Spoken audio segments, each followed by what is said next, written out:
सभी का स्वागत है मेरे यूट्यूब चैनल मैथमेटिक्स 2.0 में। जैसे कि आप लोगों को पता है कि आज का जो हमारा विश्लेषण है वो इस्लाम धर्म के बारे में है। दोस्तों, वीडियो शुरू करने से पहले आप लोग से मैं एक बात बोल दूं कि यदि अभी तक आपने हमारे चैनल को सब्सक्राइब नहीं किया है और यदि आप न्यू व्यूअर हैं तो चैनल को जरूर सब्सक्राइब कर लीजिए, साथ ही साथ बेल आइकन को जरूर दबा दीजिए और वीडियो पे लाइक कमेंट जरूर कीजिएगा। साथ ही साथ आप दोस्तों के बीच में शेयर कीजिए, मैथमेटिक्स 2.0 के परिवार में दोस्तों को जोड़िए।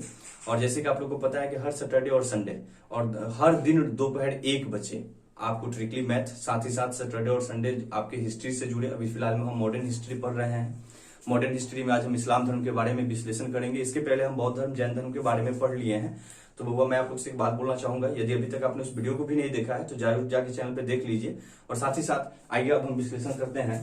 आज का अपना जो टॉपिक है इस्लाम धर्म, इसके बारे में हम विश्लेषण करते हैं।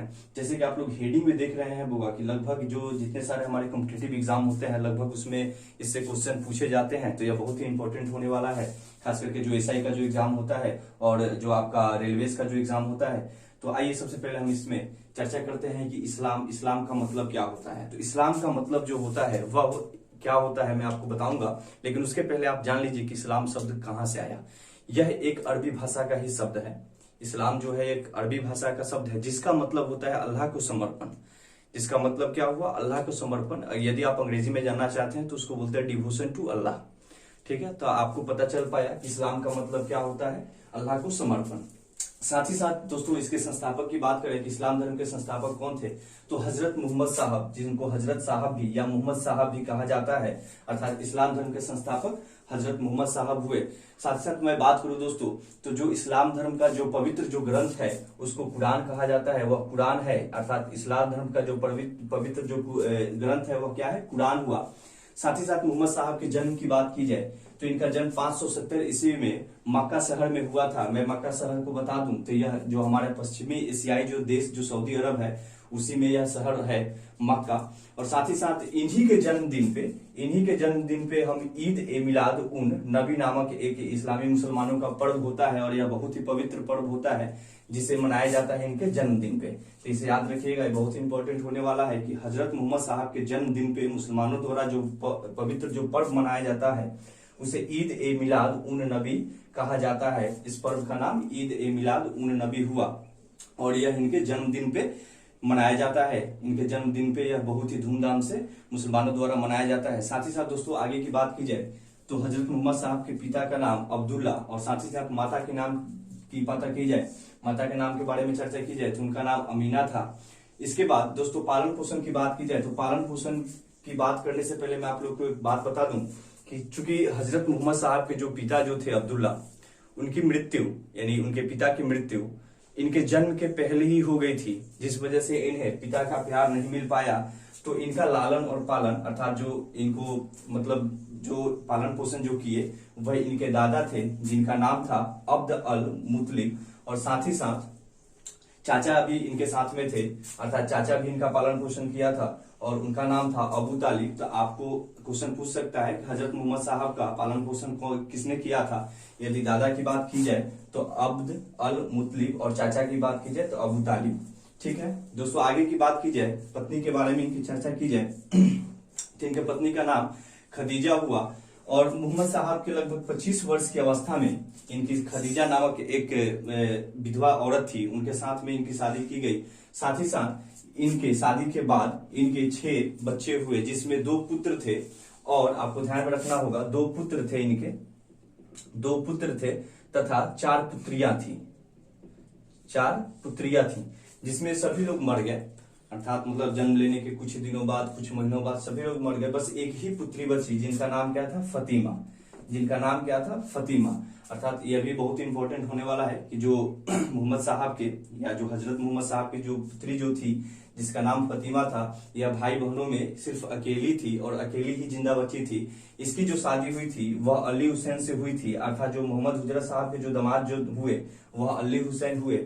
साथ ही साथ ज्ञान की प्राप्ति की बात की जाए, अर्थात जो हजरत साहब की ज्ञान की प्राप्ति हुई थी वह 610 ईस्वी में मक्का के पास एक हीरा नामक गुफा में ही हुआ था और लगभग 40 वर्ष की अवस्था में इन्हें ज्ञान की प्राप्ति हुई थी। साथ ही साथ आगे की बात की जाए दोस्तों तो 24 सितंबर, यह देखिए बहुत इंपॉर्टेंट डेट होने वाला है, 24 सितंबर 622 ईस्वी को हजरत साहब ने मक्का से मदीना की यात्रा की थी। देखिए इस यात्रा ये क्यों इंपॉर्टेंट था ये भी जान लीजिए। 24 सितंबर को 622 ईस्वी को हजरत साहब ने मक्का से मदीना की यात्रा की थी, क्योंकि वहां इनको जैसे कि इनके मन के अंदर था कि जैसे कि मतलब इसको अपनी भाषा में समझा जाए कि अल्लाह ने ही इनको अपना दूत बनाकर दुनिया के लिए भेजा है। तो इन्होंने अपना नाम का प्रचार प्रसार करने के लिए मक्का से मदीना की यात्रा की थी। साथ ही साथ आगे की बात की जाए तो इस यात्रा को हिजरत कहा गया, अर्थात इस्लाम जगत में मुस्लिम संवत या इसको हिजरी संवत भी कहा गया। तो आप लोग को ध्यान में रहना चाहिए कि जो हजरत मोहम्मद साहब 24 सितंबर 622 ईस्वी को जब मक्का से मदीना गए थे, तो इस यात्रा को मुस्लिम संवत या हिजरी संवत कहा जाता है। किसमें? तो इस्लाम जगत में। और साथ ही साथ इस यात्रा को हिजरत भी कहा जाता है, यह चीज आपको ध्यान में रखना चाहिए। साथ ही साथ मैं आपको बता दूं तो हजरत साहब के 2 पुत्र तथा 4 पुत्रियां हुई, जिसके बारे में मैंने आपको अभी जस्ट पहले बताया। आगे की बात की जाए तो ज्ञान की प्राप्ति के बाद जब इनको ज्ञान की प्राप्ति हो गई, और ज्ञान की प्राप्ति कहाँ हुई थी? तो 610 ईस्वी में, 610 ईस्वी में हीरा नामक गुफा में हुई थी, और लगभग यह 40 वर्ष की अवस्था में हुई थी, अर्थात उस समय मोहम्मद साहब का जो उम्र था वह 40 वर्ष था। आगे की बात की जाए तो ज्ञान की प्राप्ति के बाद मोहम्मद साहब ने स्वयं को पैगंबर बताया। पैगंबर का मतलब मैंने आपको बताया जस्ट, जैसे अल्लाह का दूत कहा जाता है जिसे, कि अल्लाह ने उन्हें बनाकर भेजा है, ठीक है। तो यह खुद को अपने आप को पैगंबर कहे। साथ ही साथ आगे की बात की जाए दोस्तों तो इनकी मृत्यु 8 जून 632 ईस्वी को, अर्थात मोहम्मद हजरत साहब की मृत्यु 8 जून 632 ईस्वी को हो जाती है, तथा इन्हें मदीना में दफना दिया जाता है। ये चीज आप लोग को ध्यान में रखना चाहिए कि इनकी मृत्यु जो है 8 जून 632 ईस्वी को हो जाती है, तथा मृत्यु के बाद इन्हें मदीना में ही दफना दिया गया। साथ ही साथ आगे की बात की जाए तो हजरत साहब के जो पवित्र जो वाक्य या जो उपदेश जो हुए वह हदीस नामक पुस्तक में संग्रहित है, अर्थात हदीस नामक जो पुस्तक जो है, ठीक है ना, उसी में इनके जो भी पवित्र या जो भी उपदेश जो वाक्य या मतलब इनके पवित्र जो वाक्य हुए या उपदेश हुए वह उसमें संग्रहित है। साथ ही साथ आगे की बात की जाए दोस्तों तो हजरत साहब ने अरबी भाषा में लिखित कुरानों की शिक्षा अपने शिष्यों को दिया था, अर्थात ये चीज बड़ा इंपॉर्टेंट होने वाला है। कोई आपसे क्वेश्चन पूछ सकता है एग्जाम में कि जो हजरत साहब ने अपने शिष्यों को जो शिक्षा दिया था वह किस भाषा में दिया था, तो आपको बताना पड़ेगा अरबी भाषा में लिखित कुरान में। और साथ ही साथ आगे की बात की जाए तो 622 ईस्वी में हजरत साहब मक्का छोड़ मदीना चले आए थे, अर्थात वह 622 ईस्वी में मक्का से फिर मदीना आ गए थे। लेकिन फिर 630 ईस्वी में, मतलब लगभग 8 वर्ष बाद वह मक्का फिर आए, अर्थात वह मदीना से फिर मक्का आए और अपने 10,000 अनुयायियों के साथ वह मक्का पर अधिकार कर लिए। तो जरा देखिए इस चीज को फिर से समझ लीजिए। 622 ईस्वी में हजरत साहब मक्का छोड़ दिए और मदीना चले आए। फिर 8 वर्ष बाद अर्थात 630 ईस्वी में वह फिर मक्का गए, और इस बार वह अपने 10,000 अनुयायियों के साथ गए तथा वहां पे जाकर मक्का पर उन्होंने अधिकार कर लिया। आगे की बात की जाए दोस्तों तो मोहम्मद साहब की मृत्यु के बाद इस्लाम 2 पंथों में बट गया था, 2 भागों में बट गया, जिसमें एक सुन्नी हुआ और दूसरा जो हुआ वह शिया हुआ। सुन्नी वह कहलाए जो मोहम्मद हजरत साहब के शिक्षा में विश्वास करते थे, यहाँ पे जैसे मैं लिख भी दिया हूं कि जो मोहम्मद साहब के शिक्षा में जो विश्वास करते थे वह सुन्नी कहलाए। साथ ही साथ अली के जो शिक्षा में जो विश्वास जो करते थे उन्हें वह शिया कहलाए या उन्हें शिया कहते हैं। आगे की बात की जाए तो 631 ईस्वी में ही अली की हत्या कर दी जाती है, अर्थात जो इनके जो दामाद थे अली हुसैन, उनकी हत्या 661 ईस्वी में कर दी जाती है। साथ ही साथ आगे की बात की जाए तो अली के जो बेटे जो थे जिसका नाम था हसन हुसैन, ठीक है ना, इसकी भी हत्या करबला अर्थात ईरान में 680 ईस्वी में कर दी जाती है। साथ ही साथ आगे की बात की जाए दोस्तों तो हजरत साहब के जो उत्तराधिकारी हुए वह खलीफा कहे गए, और तथा इस्लाम धर्म में सबसे पहली बार खलीफा शब्द का प्रयोग किया गया। साथ ही साथ आगे की बात की जाए दोस्तों तो इस्लाम जगत में 1924 ईस्वी तक खलीफा का पद रहा। जो इस्लाम जो हमारा जो धर्म था उसमें और उस जगत में लगभग 1924 ईस्वी तक खलीफा का पद कायम रहा। लेकिन 1924 के अंत में एक तुर्की शासक आया जिसका नाम था मुस्तफा कमाल पाशा था, उसने इस पद को क्या कर दिया, खत्म कर दिया। 24 के अंत में तुर्की एक जो शासक था जिसका नाम था मुस्तफा कमाल पाशा, उसने खलीफा के पद को खत्म कर दिया।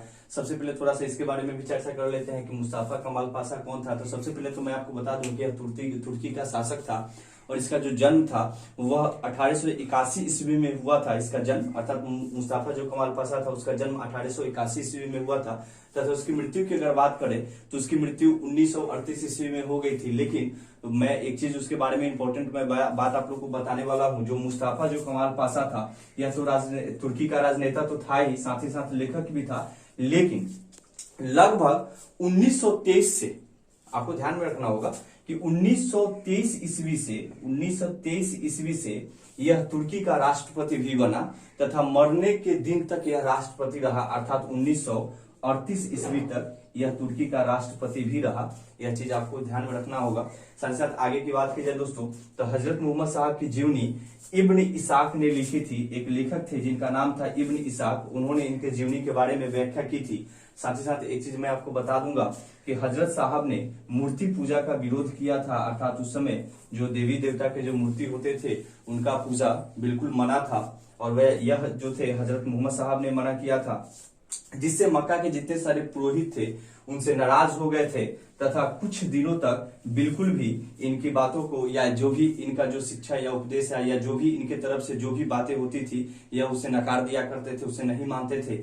आगे की बात की जाए दोस्तों तो इस्लाम का जो प्रधान जो उपदेश जो था वह यह है कि अल्लाह एक है। आप लोग को ध्यान में रखना होगा कि इसका जो प्रधान जो उपदेश जो हुआ वह हुआ कि अल्लाह एक है और मुहम्मद इसके रसूल या पैगंबर है। अर्थात मुहम्मद का अर्थ ये हुआ कि वह जो आपके अल्लाह के क्या है रसूल या पैगंबर, मतलब कहने का मतलब दूत, जिसको स्वयं अपने आप को हजरत मोहम्मद साहब ने यह उपाधि दे रखी थी।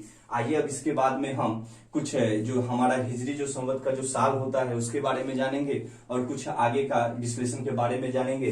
तो चलिए देखते हैं आगे का विश्लेषण।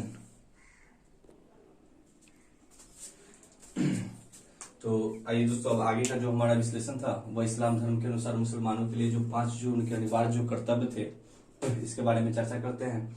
क्योंकि मैं अकेले हूँ तो बाबा मेरे को क्या करना पड़ता है ना, पहले टॉपिक तैयार करना पड़ता है, फिर कैमरा सेट करके वीडियो शूट करना पड़ता है। ऐसे में कहीं कुछ गड़बड़ी हो गया फिर मुझे रिपीट होना पड़ता है। खैर ये दिक्कत धीरे धीरे ठीक हो जाएगी। तो जो मुसलमानों के लिए अर्थात जो इस्लाम धर्म के अनुसार जो मुसलमानों के लिए जो 5 जो उनके अनिवार्य जो कर्तव्य थे वह इस प्रकार है कि प्रतिदिन 5 वक्त का नमाज पढ़ना है, यह उनका अनिवार्य कर्तव्य है। साथ ही साथ जरूरतमंदों को मदद करना है, यह उनका दूसरा जो कर्तव्य था। तीसरी कर्तव्य की बात की जाए तो रमजान के महीनों में सूर्योदय के पहले, ध्यान रखिएगा, सूर्योदय के पहले तथा सूर्यास्त तक रोजा रखना, ठीक है ना।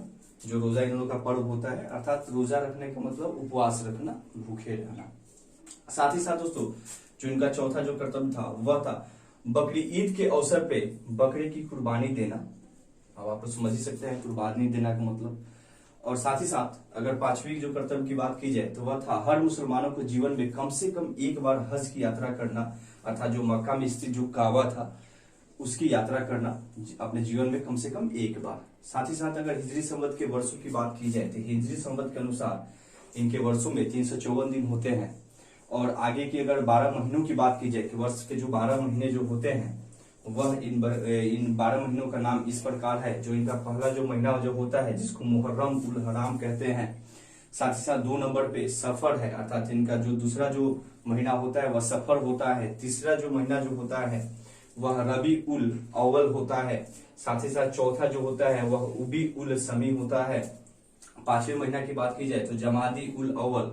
और साथ ही साथ 6ठे अगर महीने की बात की जाए तो जमादी उस सानी होता है। और 7वीं की बात की जाए तो वह रजब होता है। और 8वीं की बात की जाए तो वह सबान होता है। और 9वें की बात की जाए तो वह रमजान उल मुबरिक होता है। साथ ही साथ 10वें अगर महीने की बात की जाए तो वह सवाल होता है। और अगर 11वें महीने की बात की जाए तो वह जिकादा होता है। और 12वें महीने की बात की जाए तो जिज हिजा होता है। तो यह हमारा इस्लाम धर्म का विश्लेषण था और इसको हमने पढ़ लिया।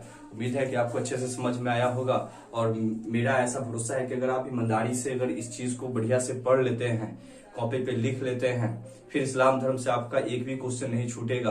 तो दोस्तों उम्मीद है कि आप ऐसा कीजिएगा और आपको यह जो बहुत ही लाभकारी साबित होगा। तो जाते जाते मैं आपसे एक बात बोलना चाहूंगा कि यदि अभी तक आपने हमारे चैनल को सब्सक्राइब नहीं किया है तो सब्सक्राइब जरूर कर लीजिए, साथ ही साथ बेल आइकन जरूर दबा लीजिएगा। चलिए फिर मिलते हैं अगले विश्लेषण के साथ अगले वीडियो में, तब तक के लिए धन्यवाद।